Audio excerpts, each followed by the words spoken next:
এই চারটা কাজ যে যত বেশি করবে তার তত উন্নতি হবে। নাম্বার ওয়ান হচ্ছে পড়ো পড়ো পড়ো।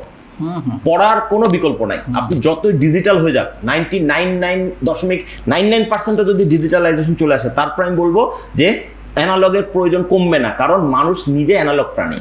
সো আপনাকে যতই অনলাইনে সব থাকুক, আপনাকে ওই হাতে করে বই পড়ার এটা মনে থাকে অনেক বেশি।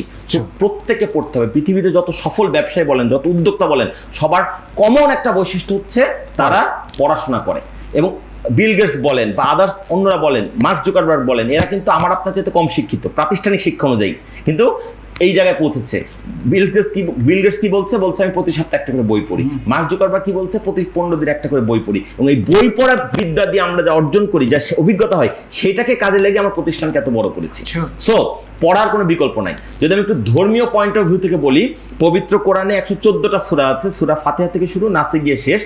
যেভাবে আমরা কোরআনটা মুখস্থ করে এখন কোরআনে হাফেজ হয়, এই সিরিয়ালে কিন্তু কোরআন নাজিল হয়নি। সূরা আগে পরে নাজিল হয়েছে। যদি আপনি কোরআনের ইতিহাসটা ঘেটে দেখেন, বা কোনো সূরা ইনকমপ্লিট রেখে আরেক সূরা 2 আয়াত নাজিল হয়েছে, এইভাবেই পরে এটাকে কম্পাইল করা হয়েছে। ঠিক আছে?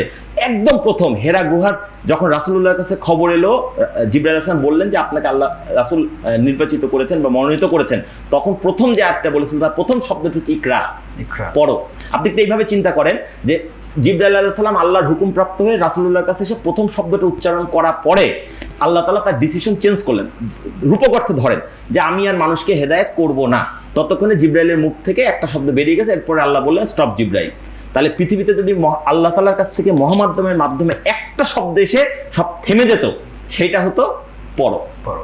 তাহলে পড়াটা কত গুরুত্বপূর্ণ, কিন্তু আমরা আজকাল পড়তে চাই না। সো আপনি উদ্যোক্তা বলেন, চাকরিজীবী বলেন, ব্যবসায়ী বলেন, বিক্রয় শিল্পী বলেন, সবার জন্য কমন আমার হচ্ছে পরামর্শ হচ্ছে পড়তে হবে। এটা হচ্ছে নিজের আত্ম উন্নয়নের প্রথম ধাপ।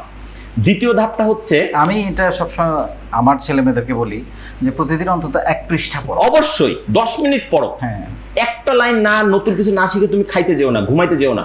প্রতিদিন একটা জিনিস শেখো। এটা রাসূলুল্লাহর হাদিসেও তো এরকম আসছে, যদি তোমার আজকের দিনটি গতকালের চাইতে উত্তম না হয়, তাহলে তুমি তোমার দিনটা ভালো গেল না, এরকম টাইপের। আমি ঠিক হুবহু বলতে পারছি না, এরকম টাইপের একটা কথা। তো গতকালকের চাইতে আজকে ভালো হইতে হবে। ঠিক আছে? তো এই জিনিসটা আমাদের প্রত্যেকে মাথায় রাখতে হবে। 2 নম্বর যেটা দিয়ে আমরা উন্নতি করতে পারি, সেটা হচ্ছে প্রশিক্ষণ গ্রহণ। হ্যাঁ, প্রশিক্ষণ গ্রহণ করলে যদি আপনি একটা বই পড়েন, তাহলে আপনার যেটুকু উন্নতি হবে, একটা প্রশিক্ষণ গ্রহণ করলে 10টা বই পড়ার সমান উপকার হবে। কেন? কারণ প্রশিক্ষক যেই হোক, দুনিয়ার সবচেয়ে খারাপ প্রশিক্ষকও প্রশিক্ষণ দিতে এসে খারাপ কথা বলেন, ভালো কথা বলেন। তো তার কাছ থেকে আমি একটা পয়েন্টও নিতে পারি, ওই একটা পয়েন্টে আমাকে এগিয়ে দিতে পারে। ঠিক আছে? সো আমি বই পড়তে পারি, আমি প্রশিক্ষণ গ্রহণ করতে পারি। একটা বই পড়ার জীবনে টার্নিং পয়েন্ট হতে পারে। যদি 10টা বই পড়ার কাজ একটা প্রশিক্ষণ থেকে হতে পারে, কারণ প্রশিক্ষকরা অনেক কিছু জেনে বুঝে তার জিসটা নির্যাসটা তার স্থানে তুলে ধরে। তৃতীয় একটা পদ্ধতি নিজের আত্ম উন্নয়নে, সেটা হচ্ছে দেশ ভ্রমণ।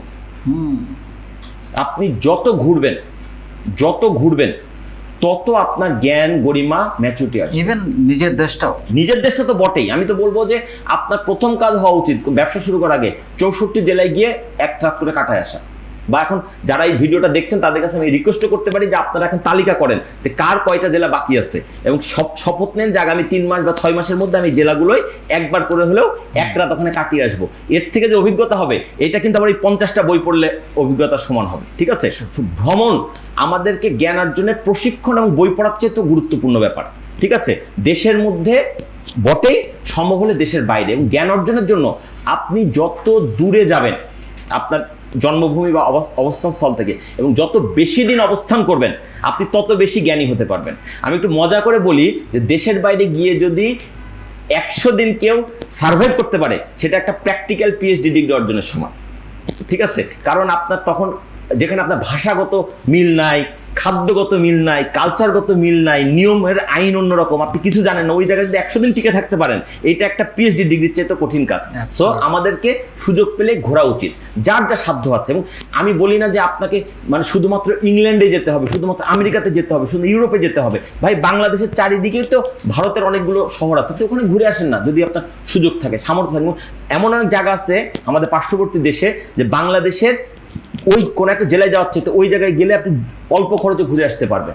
নেন না, ফ্লেভার নেন না, কে কোথাকার মানুষ কেমন, জাতি কেমন, এগুলো আপনাকে সফল এবং করবে। অনেক আইডিয়া পাওয়া যায়। অনেক আইডিয়া পাওয়া যায়, অনেক আইডিয়া পাওয়া যায়। এবং আপনি ওইখানে গিয়ে বাস ধরতে ঠিক সময় যেতে হবে, ট্রেন ধরতে ঠিক মতো যেতে হবে। Discipline. আপনি ইচ্ছা মতো ঘুমাইতে পারবেন না, ইচ্ছা মতো বাড়িতে যেমন দেরি করে হলো নাস্তাটা টেবিলে রেডি থাকবে, মানে সেটা থাকবে না, সময়ের কাজ সময় করতে হবে। এর ফলে যে ডিসিপ্লিন হয় মানুষের জীবনে, সেটার মানে ব্যাখ্যা দিয়ে পাওয়া যায় না। Sure. ঠিক আছে। আর যদি কেউ স্পিরিচুয়ালি বাউন্সড হন, তাকে আমি বলি যে আপনি হজে চলে যান।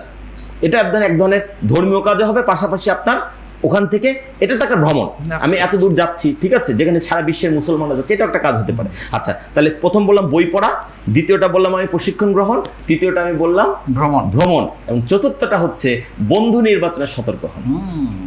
রাইট পিপল সিলেকশন, যে আমি সবাই আমার বন্ধু, কার সবার সাথে সাথে মেলামেশা শুরু করবো। করছেন? কার সাথে আমি কোয়ালিটি টাইম কাটাবো। মিশবেন তো সবার সাথেই, ভালো লোকের সাথেও দেখা হতে পারে, খারাপ লোকের সাথেও সেলফি উঠে পড়তে পারে। আপনি না চাইলেও কি আপনার পাশে এসে ক্যামেরা ধরে একটা ছবি তুলে নিয়ে পরদিন দিয়ে দিল, আমি অমুক লোক, কাছের লোক, কত কিছু তো ঘটে, ঠিক আছে। কিন্তু আপনাকে সিদ্ধান্ত নিতে হবে, আমাকে সিদ্ধান্ত নিতে হবে যে আমার কাদেরকে রাখবো, কাদেরকে আমি রাখবো।